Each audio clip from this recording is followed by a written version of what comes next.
On today's episode of the Locked On Fantasy Hockey Podcast with Flip and Steele, we will be taking a look at Monday's betting board, DFS selections, and we'll be starting a top 5 breakdown of some young centermen in the NHL.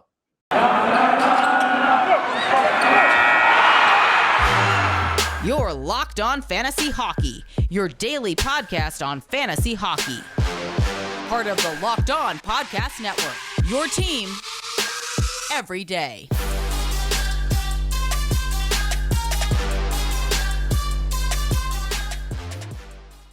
Party people, what is going on? Welcome back to the Locked On Fantasy Hockey Podcast with Flip and Steele. Thank you so much for always making us your first listen. You know you can find us across all platforms you find your favorite content, including Apple Podcasts, Spotify, and YouTube. So please make sure you are hammering that subscribe button, hit the like button, show us some love. We always appreciate it. Today's episode is sponsored by BetOnline. BetOnline has you covered this season with more props, odds, and lines than ever before. BetOnline, where the game starts. Steele, on today's episode, brother, we're doing what we do best. We're looking at Monday's board from a betting perspective. We're breaking down some DFS selections for all of our beloved listeners out there. But we're also kicking off a countdown Monday to Friday. Tune in every day. Steele and I will be breaking down the top 5 centermen under the 22 or under. So we're looking at some young guns this week, starting with our number 5 pick. We're looking at this with a little bit of an angle, Steele, to show some love to some young guns out there that, might not be as owned in your league. Maybe you want to keep an eye on them dynasty-wise. But Steele, welcome back, brother. It's Monday. Some of us are feeling a little rougher than others. It's been a busy weekend, but we're back, brother. Thanks for being here. How you doing? I'm doing great. I'm really excited to have this conversation. I think it's very interesting to look into a little bit of the future about where these young guys are going to be at and some of the top young guys in the league. So super excited to get going with this conversation here. And I'll start us off with, my 5th selection for the top 5 centermen under 22 years old. And that's Anton Lindell of the Florida Panthers. He's 20 years old. It's his rookie season right now. He's playing on the third line, 10 goals, 34 points in 45 games with the Panthers so far this season. Mm-hmm. I think he's done absolutely fantastic. I don't think he's been as great as some other guys to, be in the race for the Calder Trophy this season, but I think he's definitely top 5 consideration, considering how well he's played so far for the Panthers. Like I said, he centers the third line with Mason Marchment and Sam Reinhart. So those guys have really developed his game a lot. He gets some power play time on that second unit as well. He plays on the second penalty kill with Barkov. So he has a couple of shorthanded assists as well. And Barkov's been able to bury those as for him. 44.5% on the faceoff. So not bad, not great. Like, it's respectable for his first season in the NHL. But again, I think he's played absolutely fantastic. Like I said, I think we have to take into consideration he's playing on maybe the best or second best team in the NHL right now. Great point. With that being said, I think this guy has a really, really bright future in the NHL, especially playing alongside guys like Barkov, Huberdeau, Sam Reinhart, Sam Bennett. So I think he has a lot going for him with the organization he's in right now. And I just like the way he's played overall this season. He's been very, very good. Yeah, I think he's one of those fringe Calder guys that probably won't get like a very serious look, but he'll be in the conversation, and who knows what the next couple of months hold, but he's definitely right there on the cusp and having a very, I would say, underrated season because of, playing in Florida, doesn't get a ton of East Coast media coverage, and B, just because he is on the Florida Panthers on that third line. But like you'd mentioned, that third line has been sneaky good. We talk about these sneaky lines and these sneaky players. Lindell is one of them. And this is a situation where we're highlighting for everyone out there is keep an eye on these guys. These are forwards, centermen, 22 and under that could be major pieces of your team moving forward. So yes, consider adding them in a dynasty format, but also I'm looking at this from an advantageous situation down the stretch. So my guy here, Dylan Cousins, number 5 on my list, again, this is a debatable selection still. You said it to me off air. This is my number 5 selection, but Cousins has been really good for the Buffalo Sabres this year. This is his first full NHL season. Yes, he played last year, 51 games, didn't put up a ton of points, but he has 11 goals and 13 assists for 24 points in just over 15 minutes a night. And most of the season, he's been playing between 12 and 13 minutes. So he's producing with limited opportunities, but he's playing his way up the depth chart in Buffalo. The needle is starting to point the right way in Buffalo. We've talked about that. I like what's going on in their top 6 forward group, which he's currently a part of. And I just really like this lanky kid's two-way game. He's got a lot of upside, and I think you'll be hearing a lot about the Yukon native, who is 7th overall draft pick, Steele. And I'll throw out one last thing. The pedigree is there for this kid. He was the WHL Eastern Player of the Year, going 85 points in 51 games in his last year in junior. We've seen him perform on the World Junior stage. So all of those aspects make me really like this kid's game. He's rostered in less than 5% of ESPN leagues.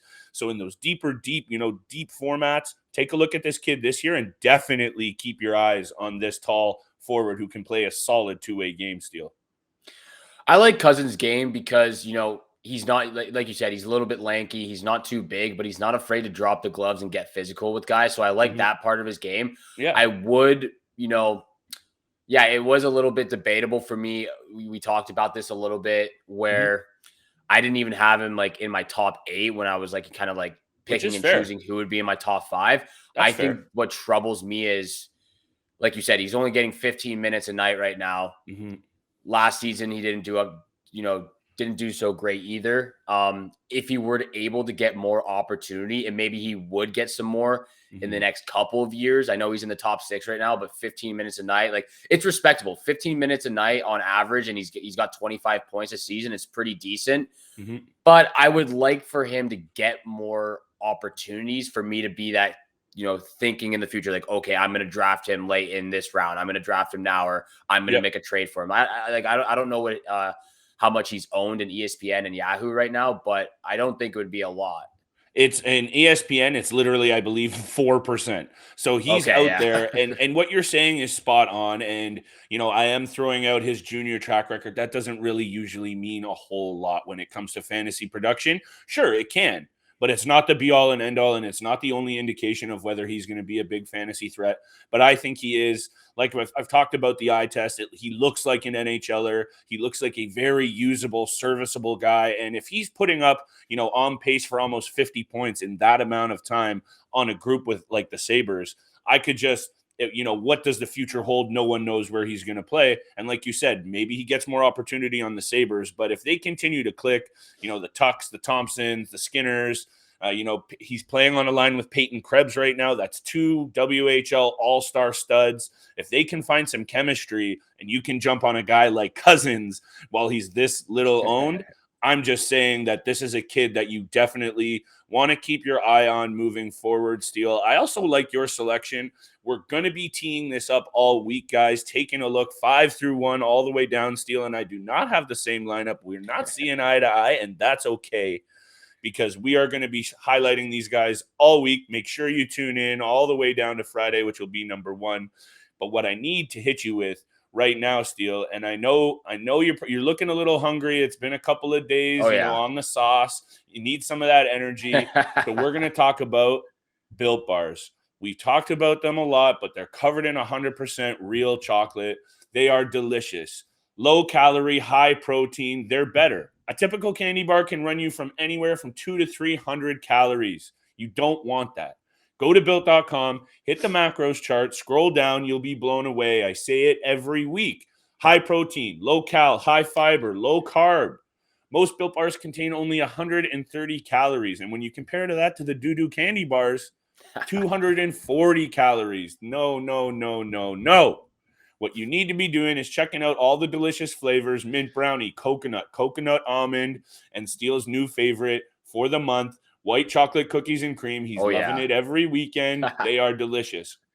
New flavors are coming out all the time. You think a flavor might be good, they will have it.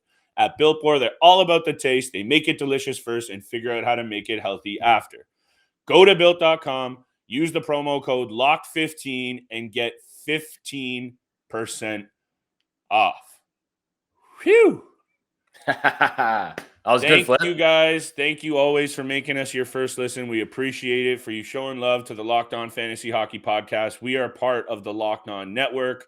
We are here every day, Monday to Friday. Steele, my brother. Monday, we have a 5-game betting board. I am looking at this board in a very intriguing way. I see one game on this board that stands out to me as the place to hammer DFS and betting-wise. I'm interested to see how you feel about this. Mondays are tough sometimes, coming off of busy weekends. I don't know what you think about that, but let's get into it. Monday's DFS selections from your boy Steele Roden. What do we got? Well, I had 2 games in mind. I like 2 matchups here, and the first one is going to be the 2 matchups I have in mind are the 2 Canadian matchups, the Calgary Flames versus the Winnipeg Jets, and then the Montreal Canadiens versus the Toronto Maple Leafs. That are the 2 matchups I were looking at right there. I'm assuming that one of them is the one that you were looking at. But I'll start off with the Calgary Flames, man. Like, Flames are just red hot right now. They're on a 9-game winning streak. They've scored 39 goals over that time span. Winnipeg is coming off a tough loss to Edmonton over the weekend.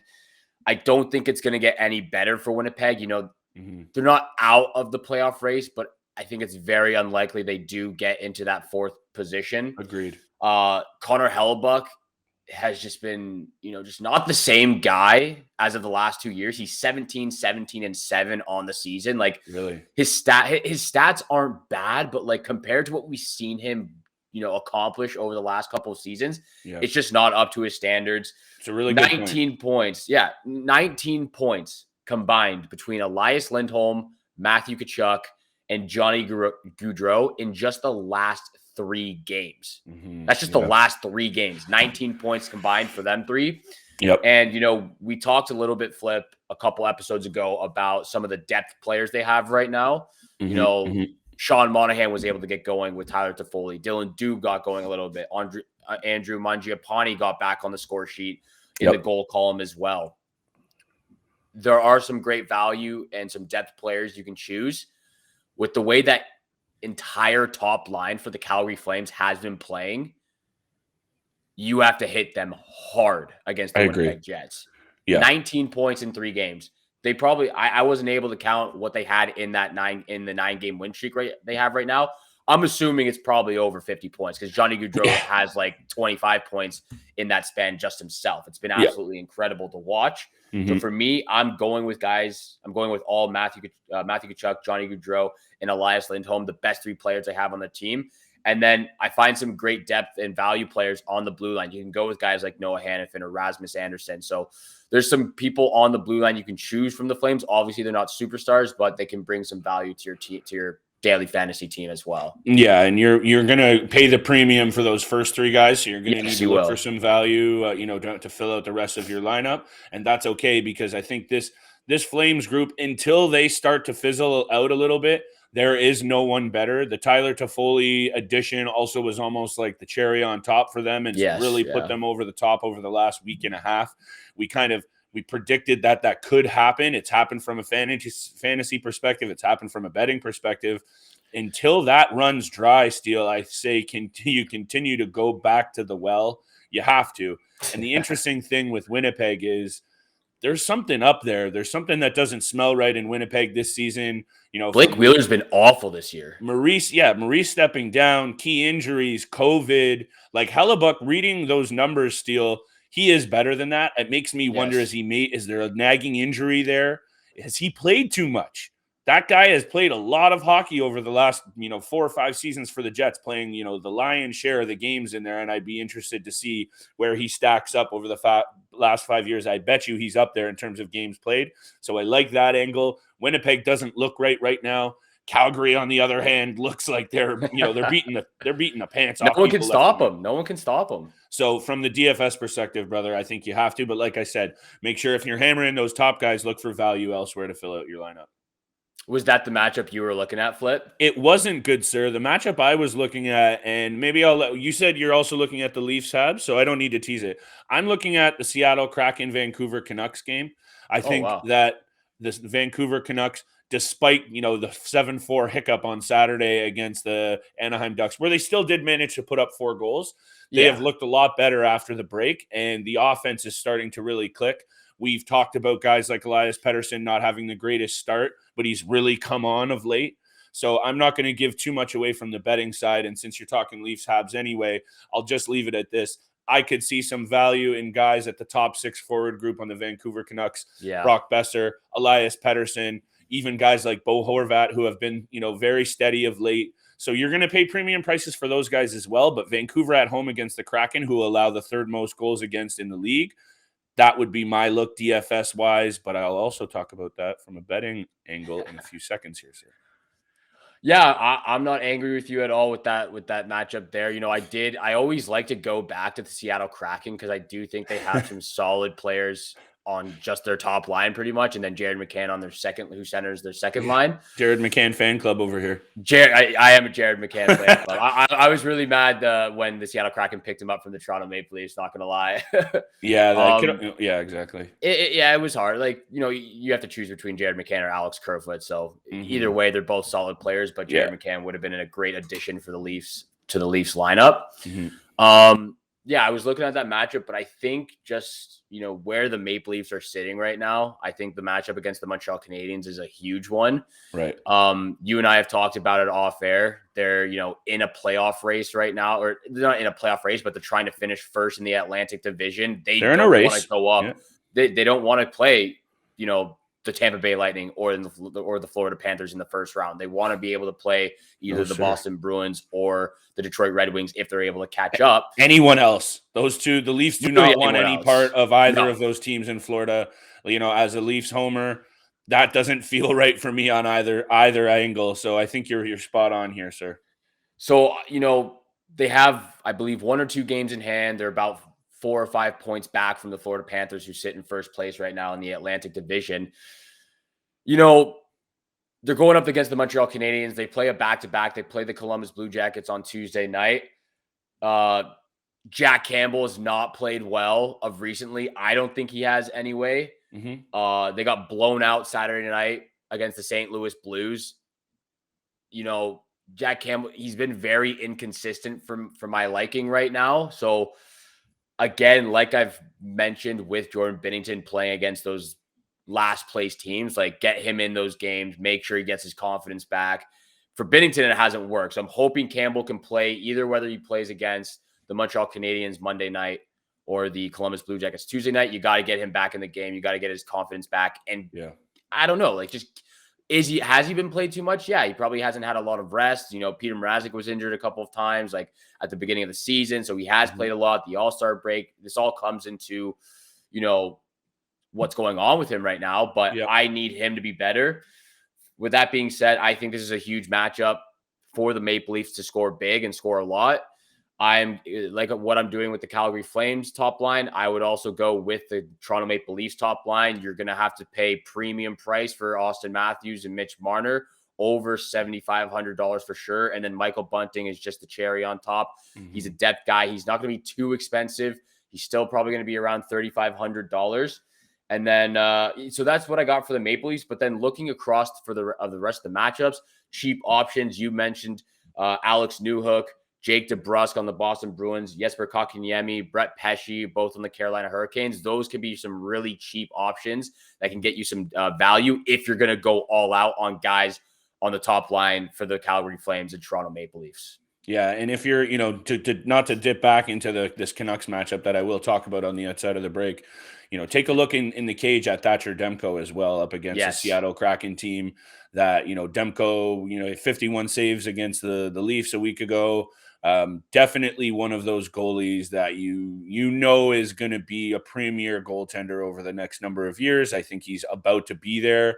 So I like that spot for him as well, Steele, if you're looking for a good name in the blue paint for Monday night.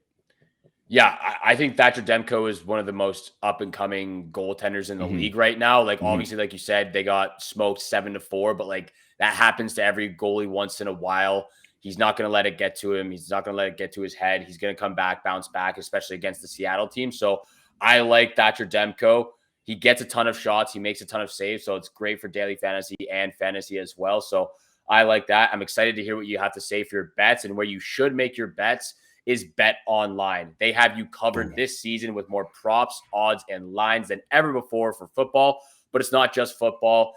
BetOnline has up-to-the-minute info on pro hoops, NHL, boxing, UFC, along with live real-time updates of current games. BetOnline, it's where the game starts.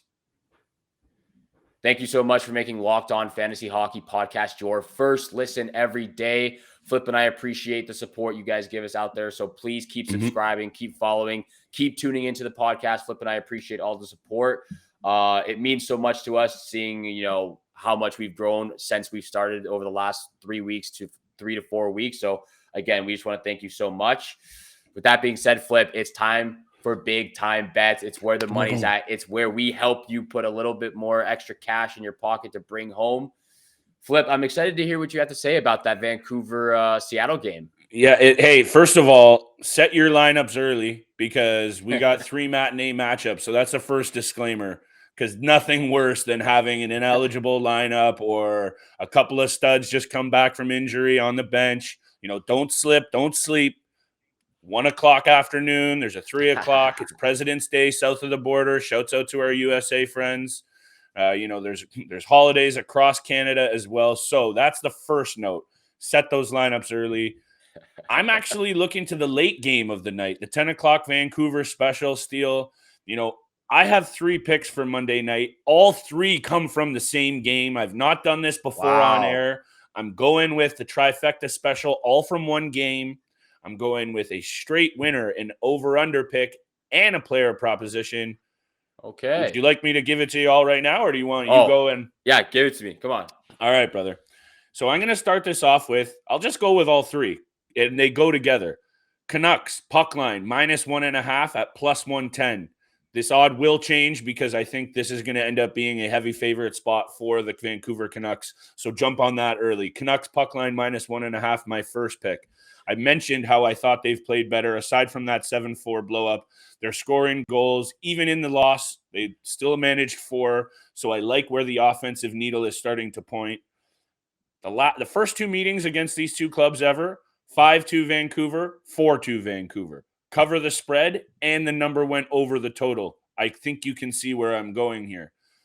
I like the Canucks -1.5 on the puck line, +110. I also like the over 6 total goals, -115.